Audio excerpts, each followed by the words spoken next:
In this video tutorial, I'm going to show you how to archive all of your ChatGPT conversations at once. So you don't have to individually go through, right click, go to archive. You can do them all at once.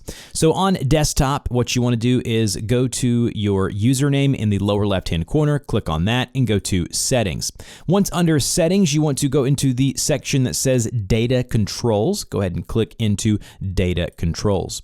Once you're here, you'll see a section here that says archive and delete all chats. There is a difference. If you archive the chats, all of them, they'll be in your archive section, and the memory of future conversations can pull from them. But if we delete all chats, then it completely deletes the history and will not have any recollection of those conversations. So if you want to archive all of your chats at once, just click on archive, go to confirm, and it will archive all of your chats that you see here on your sidebar. If you're on your mobile device, I'm on my iPhone here, I have the ChatGPT app pulled up. What you want to do is you want to swipe to the right to bring up the options here to choose from the chats and the projects, and you'll see all of your chats there below. Tap on your profile image in the upper right-hand corner to open up the settings. Then go down to where you see data controls. Under data controls, go to archive all chats, tap into that, and then confirm to confirm the archival of all of your current chats. So if you have a list of